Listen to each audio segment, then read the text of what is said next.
अस्सलाम वालेकुम everyone, this is Mia Akbar. Hopes आप सब लोग ठीक होंगे, मेरी वीडियोस आपको पसंद आ रही होंगी। आज ही हम लोग क्लासरूम असेसमेंट यानी एजुकेशन 4 और 5 के असाइनमेंट नंबर 1 कर रहे हैं। फर्स्ट असाइनमेंट थी ये आपकी 2022 की है जी। टोटल मार्क्स हैं इसके 20। टॉपिक इसने कवर किया है 1 से 37 तक। ये इंस्ट्रक्शन है जो हर असाइनमेंट में आती है, सो इसे हम करते हैं स्किप। इसके बाद है जी हमारे पास क्वेश्चन नंबर 1, असाइनमेंट का क्वेश्चन। ये समझना ज़रूरी है ताकि हम सॉल्यूशन को अच्छे तरीके से अटेम्प्ट कर सकें। 10 मार्क्स का आपको क्वेश्चन नंबर 1 है और 10 का 2 है। शुरू में बताया गया, पूछा ये गया कि आपने कॉन्सेप्ट ऑफ फॉर्मेटिव असेसमेंट और समेटिव असेसमेंट को एक्सप्लेन करना है और इसके बाद आपने बताना है कि कौन सी असेसमेंट आपके नज़दीक स्कूल लेवल में ज़्यादा होनी चाहिए और कम होनी चाहिए। और जब आप ये बता चुके होंगे कम और ज़्यादा की, तो आपको इसे डिस्कस भी करना होगा। तो हम चलते हैं जी, सेकंड क्वेश्चन को भी यहीं देख लेते हैं। Describe with relevant example that how norm reference assessment is different from criterion reference assessment। Simple सा क्वेश्चन था, यहाँ तक तो देखें तो बहुत आसान था कि आपने बताना था कि नॉर्म रेफरेंस असेसमेंट को बताना था कि इसकी एग्जांपल बतानी थी और इसे डिफरेंशिएट करना था क्राइटेरियन रेफरेंस असेसमेंट से। एक्सप्लेन भी करना था कौन सी टाइप है जी जो आपके नज़दीक बेहतर है और क्यों है। बट आगे चलते हैं तो असल बात यहाँ आती है, यानी कि रेटिंग के बारे में। जो आपको क्वेश्चन दिया गया था तो उसमें आपको बताया गया कि आपके 7 to 10 मार्क्स आ सकते हैं अगर आप इस तरह क्वेश्चन अटैम्प्ट करेंगे। 4 to 6 मार्क्स के लिए ये क्वेश्चन इस तरह होगा अटैम्प्ट। हम डायरेक्ट 10 मार्क्स की तरफ चलते हैं, हम 4 3 ये इनको कर देते हैं स्किप, हमें इनकी ज़रूरत नहीं है। तो सबसे पहले हमने करना था एक्सप्लेन, फिर हमने डिफरेंशिएट बताना करना था किसको, फॉर्मेटिव असेसमेंट और समेटिव असेसमेंट को। तो और उनके साथ इनकी एग्जाम्पल भी देनी थी। 10 मार्क्स का क्वेश्चन आपका आंसर सोल्यूशन तब बनेगा। और इसके बाद आपने सजेस्ट करना था किसी एक टाइप ऑफ असेसमेंट को और उसके साथ एक जस्टिफिकेशन, वैलिड जस्टिफिकेशन देनी थी। कहा ये गया कि ये जो आप सोल्यूशन देंगे ना, ये सारी सारी जो रिक्वायरमेंट क्वेश्चन की दी गई है उसे मीट करता हो, तो आपके 10 मार्क्स आएंगे। तो चले जी, चलते हैं अब डायरेक्ट सोल्यूशन की तरफ, यानी कि 10 मार्क्स की तरफ। आगे बढ़ने से पहले काइंडली मेरे चैनल को लाइक और सब्सक्राइब जरूर कीजिएगा। पसंद आता है तो कमेंट भी कीजिएगा और अपने दोस्तों के साथ शेयर भी कीजिएगा। सब्सक्राइब जरूर कीजिएगा। तो चलिए जी शुरू करते, स्किप मत कीजिएगा, एंड तक देखिएगा, हर चीज़ मैं आपको डिटेल में बताऊंगी। सोल्यूशन ऑफ फर्स्ट क्वेश्चन था 10 मार्क्स के अकॉर्डिंग हम कर रहे हैं, तो हमने सबसे पहले फॉर्मेटिव असेसमेंट की डेफिनेशन बतानी थी। हमने यहाँ फॉर्मेटिव असेसमेंट की डेफिनेशन बताई। हमने लिखा कि formative assessment is plan ongoing process used by all student and teacher during learning and teaching to elicit and use evidence of student learning to improve student understanding of intended disciplinary learning outcomes and support student to become self-directed learning. Formative assessment is also known as educative assessment, classroom assessment, or assessment for learning. हमने यहाँ तक तो एक definition बताई, फिर हमने आगे चलकर कहा कि ये जो असेसमेंट है इसे हम एजुकेटिव असेसमेंट भी कह सकते हैं, क्लासरूम असेसमेंट भी कह सकते हैं और असेसमेंट फॉर लर्निंग भी कह सकते हैं। गाइस, मैंने इसके आपके 1 से लेकर 22 तक कंप्लीट लेक्चर्स बना दिए हैं। हर इंपॉर्टेंट चीज़ हमने डिस्कस किया है। मैंने वहाँ पे आपको फॉर्मेटिव असेसमेंट और समेटिव असेसमेंट की डेफिनेशन बहुत बेहतरीन तरीके से बताई है, आप ज़रूर सुनिएगा और वो देखने के बाद इंशाल्लाह ताला आपके फुल मार्क्स आएंगे पेपर में। एग्जाम्पल, अब क्योंकि हमने 10 मार्क्स का क्वेश्चन अटैम्प्ट करना है तो हमने एग्जाम्पल भी देनी थी, डेफिनेशन बता दी, नाम बता दिए। अब चलते हैं जी एग्जाम्पल पर। अब देखिए, example of formative assessment include asking student to. अच्छा, यहाँ पर आप थोड़ी सी चेंजिंग कर दें क्योंकि आपके ऊपर आया हुआ है कि एक जैसे अगर आपके असाइनमेंट होगी तो 0 मार्क्स होंगे, तो थोड़ी सी तब्दीलियाँ करते जाया करें। आप सिंपल लिखते हैं एग्जाम्पल्स आर गिवन बिलो, तो कुछ लिख लें जी formative assessment of example of formative assessment are, बस। फिर उसके बाद आप इनमें से कोई भी एक दो एग्जाम्पल्स लिखते हैं। डिफरेंट करना है क्योंकि अगर आप 6 की 6 ही लिखेंगे तो आपके 0 मार्क्स आ जाएंगे, इसलिए आप आगे पीछे करके लिखें। एक एग्जाम्पल है जी, submit 1 or 2 sentence identifying the main point of lecture, turn in research proposal for early feedback. उसके बाद आप लिखते हैं जी live multiple choice poll, pre class open ended questions. ये आपका लेसन नंबर 21 से है, एंडेड क्वेश्चंस, और वो सारा कवर करेगा quick case.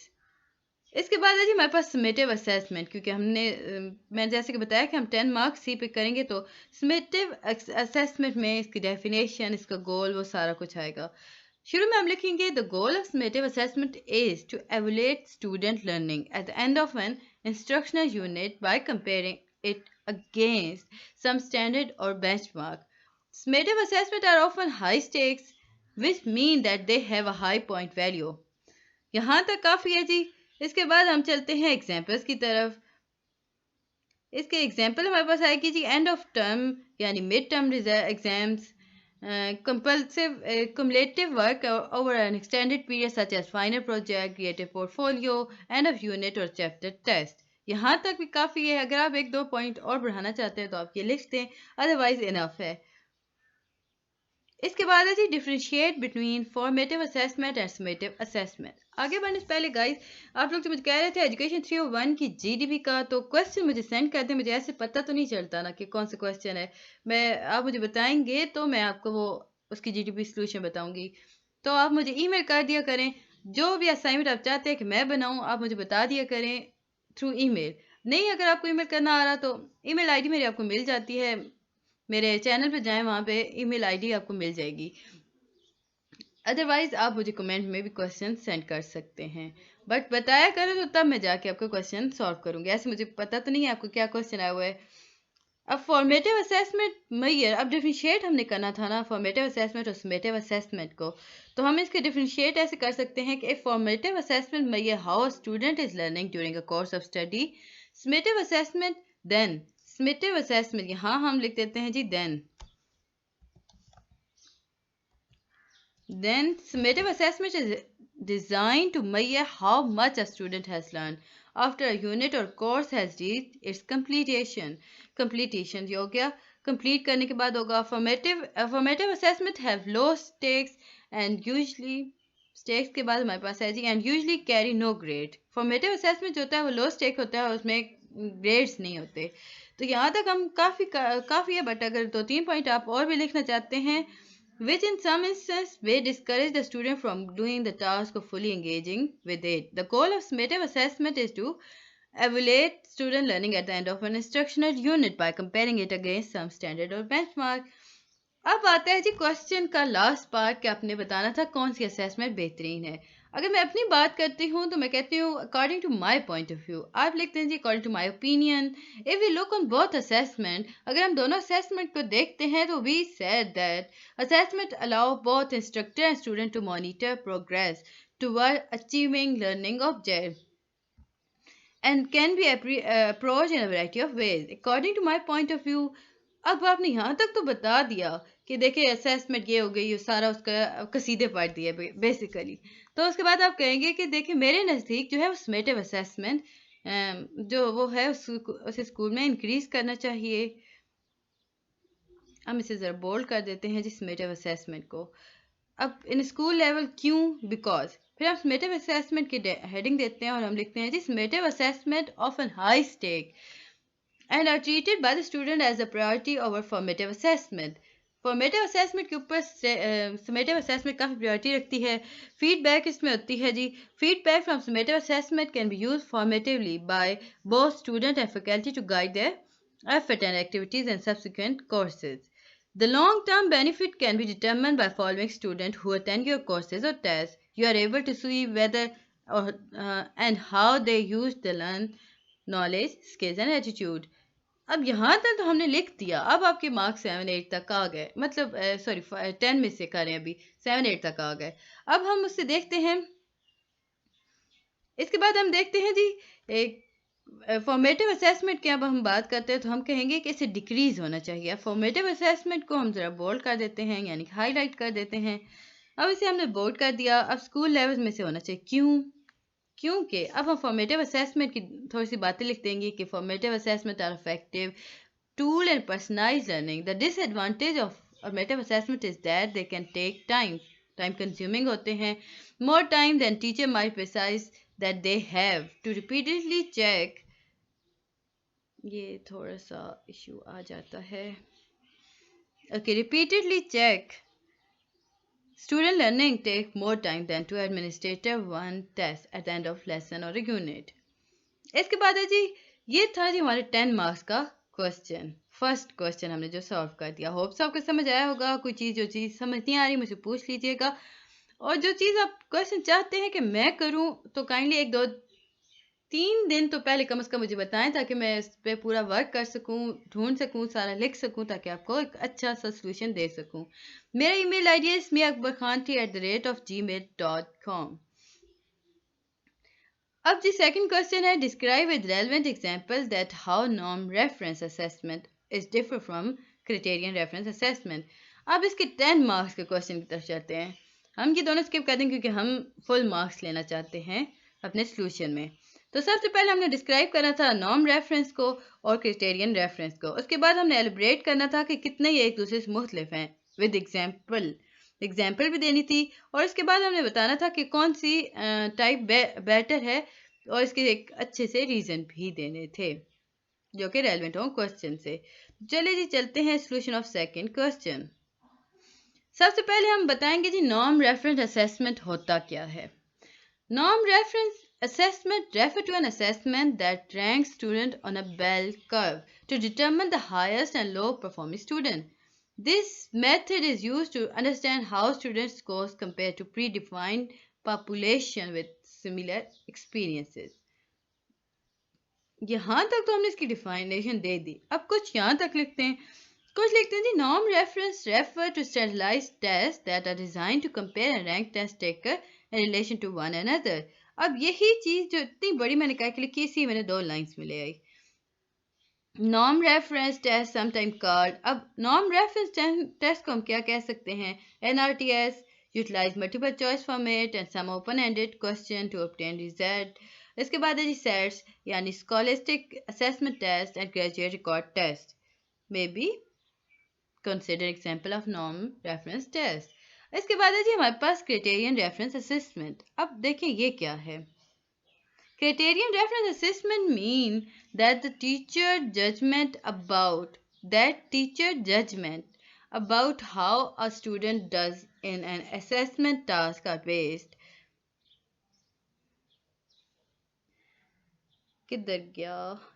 based on a standard and criteria that are predetermined and made available to student at the time the assignment is set. Standard or specify and define level of achievement they may be attained. बस आप यहाँ तक लिखें तो काफ़ी होता है। इसके बाद हम चलेंगे जी डिफरेंशिएट बिटवीन, क्योंकि हमने सेकंड पार्ट ऑफ क्वेश्चन अब करना है नॉर्म रेफरेंस और criterion reference assessment with example. अब मैंने यहाँ बनाया जी टेबल। आप चाहें तो आप इसे पॉइंट वाइज लिखते हैं। पहले आप लिखें क्राइटेरियन रेफरेंस असेसमेंट, फिर नॉर्म रेफरेंस असेसमेंट, तो इसके अंदर ये पॉइंट लिखते हैं। स्पेसिफाई क्राइटेरिया और स्टैंडर्ड। नॉर्म में हमारे पास होगा डू नॉट यूटिलाइज क्राइटेरिया। इसके बाद है जी क्राइटेरियन में होगा judgement about performance can made against set pre specified criteria और स्टैंडर्ड। नॉर्म में हमारे पास होगा जी असेसमेंट इज कम्पिटेटिव। क्राइटेरियन में हमारे पास होगा focus is on mastery with the achievement of criterion representing a minimum, optimum और एसेंशियल स्टैंडर्ड। तो यहाँ पे हम लिखेंगे involve making judgement about an individual achievement by ranking and comparing their performance with other the same assessment on the same assessment and यहाँ पे and नहीं आता क्योंकि मैंने यहाँ पे थोड़ा सा कर दिया, वो लिखते हुए हो जाता है। सो एंड को हटा देते हैं और कॉमा को बिठा देते हैं असेसमेंट। इसके बाद है जी एग्जाम्पल्स। इसके हम एग्जाम्पल्स देंगे क्योंकि ये थोड़ा सा तेज चलता है। इसके बाद हम उसमें लिखेंगे, क्राइटेरियन में लिखेंगे रिकॉर्डेड बाय रेटिंग स्केल्स और set of recording rubrics and, फिर यहाँ पे हमने एग्जांपल्स लिख दी। हाँ ठीक है, यहाँ पे हमारे पास आएगा जी एंड को हम हटा देंगे। ये मैं थोड़ा सा लिखती हुई काट गई हूँ। ओके ये हो गया जी हमारा। इसके बाद हम नॉर्म का लिखेंगे। A norm reference test is a standardised test that is designed to compare and rank test taker in relation to specific norm group. इसके बाद ये एग्जाम्पल्स हम देखते हैं। इसकी example include clinical skill competency tool. अब थोड़ा सा एक और हमने पॉइंट मैंने यहाँ ऐड कर दिया, अगर आप चाहें तो ना करें, तो दिल है तो कर दें। A criterion reference test is design to measure student performance against a fix set of pre determined criteria on learning standards. यहाँ तक जी हमारा क्वेश्चन हो गया कंप्लीट। अब हम चलते हैं जी, हमसे पूछा गया था कि कौन सा टेस्ट आपके नज़दीक या असेसमेंट। असेसमेंट बेसिकली जजमेंट है। जजमेंट में हम लोग जब ये लेक्चर किए थे तो टेस्ट की बात की थी। According to my point of view, these two testing type have a different construction method. आप जितना अच्छा लिखेंगे ना उतना ही अच्छा आपके पास मार्क्स आपके आएंगे। तो हमने थोड़ी सी यूँ कह लें कि फ़लसफ़ा झाड़ा यहाँ पर कि देखें हमारे नज़दीक ये था कि दो टेस्टिंग टाइप डिफरेंट हैं, but they have construction method, they are underlying goals, method of interpreting score. Non reference test में comparison between individual and criterion reference test measure a test take कर परफॉर्मेंस एंड कंपेयर। यहाँ हम थोड़ा सा different कर देते हैं। हम नॉन रेफरेंस टेस्ट को कर देते हैं हाईलाइट। कैसे हाईलाइट करना है, क्योंकि यहाँ से हमें पता चलेगा ना कि ये टीचर देखेगी ओके फाइन यहाँ पे कुछ है जो डिफरेंट है।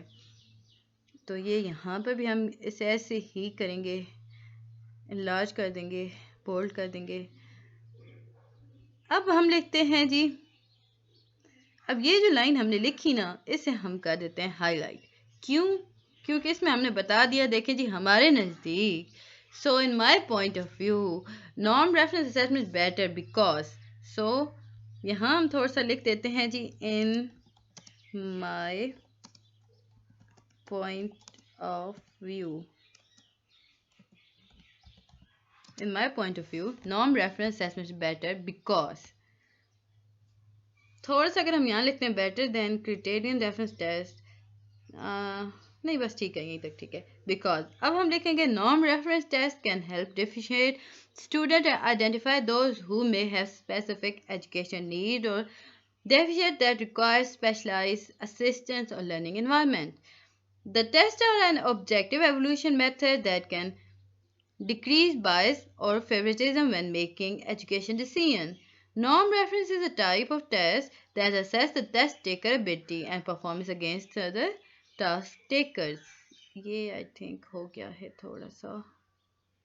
अच्छा ये टाइम न्यू रोमन में चला, मैंने टाइम न्यू रोमन में लिखा, आप भी लिख लीजिएगा, सो इससे ज़रा अच्छा सा लगेगा। इसके बाद हमने कहा कि as we said that non reference assessment refer to an student. यहाँ पर हम थोड़ा सा और कह देते हैं, जैसे हम डेफिनेशन में लिखा था कि नॉन रेफरेंस, यहाँ तक आप लिखें काफ़ी है, हमें थोड़ा सा ज़्यादा फ़लसफ़ा जा रहा है यहाँ पर ताकि मार्क्स फुल हो सकें। तो यहाँ मैंने कहा कि देखें, जैसे मैंने आपको बताया था कि non reference assessment refer to an assessment that rank student on a bell curve to determine the highest and lowest performance student. This is method used to understand how students scores compared to predefined population with similar experiences. तो ये था जी आपका solution of second question assignment of EDU 401 थी, ये आपकी assignment थी, first assignment है जी, और ये आपके दोनों solution हैं। होप्स आपको समझ आए होंगे। जो चीज़ समझ नहीं आती वो मुझसे पूछ लीजिएगा। आज आपके आई थिंक लास्ट डेट है। देखिए आप लोग मुझे बहुत लास्ट में देते हो, आप लोग मुझे कहते तो हो कि ये बना दें, बट आप मुझे क्वेश्चन नहीं देते हो। मुझे इल्हाम तो होता नहीं है कि आपके क्या क्वेश्चन है, तो सर काइंडली मुझे बता दिया करें, ईमेल कर दिया करें। ईमेल नहीं कर सकते तो कम से कम कमेंट्स ही में आप क्वेश्चन तो बता दें कि मैम ये क्वेश्चन आया और इसे ऐसे सॉल्व कर दें, ख़त्म। अब देखिए आप, ये मेरे पास एक फ़ाइल आई, अगर मुझे यही क्वेश्चन खाली ये भेज दिया जाता, ये दो, तो मैं सिंपल आपको ये इसमें डिफरेंशिएट बता देती, कॉन्सेप्ट बता देती, और यूं आपके मार्क्स 0 और 3 आ जाते। लेकिन जैसे ये मेरे पास आई ना, रेटिंग के हिसाब से आई, तो मैंने देखा इसमें रेटिंग भी आई हुई है, टीचर ने आपको पूरा प्रोसेस बताया है, तो फिर मैंने इसके अकॉर्डिंग क्वेश्चन अटैम्प्ट किया। तो होप्स आपको समझ आ गया होगा। ये देखें जी, हम असाइनमेंट को लास्ट टाइम ऐसे ऐसे स्लो चला के दिखाती हूँ मैं आपको, ताकि कुछ अगर रह गया है तो कर लें। काइंडली वीडियो को लास्ट तक देखा करें, मैं आपके लिए इतनी मेहनत करती हूँ, रिटर्न मुझे भी चाहिए होता है, आप मुझे वॉच आवर्स मेरे पूरे कर दें और वो मुझे सब्सक्राइब जरूर कीजिएगा। तो चले जी, मिलते हैं, क्योंकि मैं इसे ऊपर कर दूँ फिर। ये देखें जी, अच्छा थोड़ा सा हम लोग यहाँ पे ये डिफ्रेंशिएट हमारा बहुत आगे चला गया है, आप इतना देखें, मैं इसे थोड़ा सा सही कर देती हूँ। नहीं ये तो बहुत ज़्यादा हो जाता है, हाँ इससे इसी लाइन पे रहना था। अब हम नीचे आते हैं, क्योंकि हमने असेसमेंट को बहुत दूर ले गए हैं। ये नहीं होता, चलें जी, ये नहीं होता, हमारा आगे बढ़ता नहीं है। तो होप्स आपको समझ आया होगा। जो चीज़ नहीं समझ आती मुझसे पूछ लीजिएगा, हम इसे कर देते हैं जी बैलेंस। अब देखिए हो गई है बैलेंस। इसके बाद जी हम लोग ये सारा चलते हैं, यहाँ क्वेश्चन नंबर 1 खत्म हो गया। मैंने नीचे लाइन लगा दी, आप भी चाहें तो लाइन लगा सकते हैं। ये अच्छा लाइन लगाने का तरीका क्या है, बहुत सारे मुझसे पूछते हैं कि मैम कि आपने लाइन कैसे लगाई। मैं तो सिंपल ऐसा करती हूँ, ये माइनस डालती रहती हूँ डालती रहती हूँ डालती रहती हूँ, यूँ ये माइनस जैसे ही आगे बढ़ेगा ना। अब हम नेक्स्ट स्टेप की तरफ जब बढ़ेंगे ना तो हम इसे, ये देखें ये लाइन बन गई, हमने एंटर प्रेस किया और ये लाइन हमारे पास आ गई। ये देखिए जी 2 लाइनें हमारे पास आ गई। तो ये हमारा सेकंड क्वेश्चन खत्म हो गया फर्स्ट। अब सेकंड क्वेश्चन की तरफ पढ़ते हैं। ये देखिए जी, अब मैंने इसे काफ़ी डिटेल में आपको समझा दिया, आपको कोई इशू नहीं आ रहा होगा। तो ये थी जी आपकी वीडियो, मिलते हैं नेक्स्ट वीडियो में, तब तक के लिए अल्लाह हाफिज़।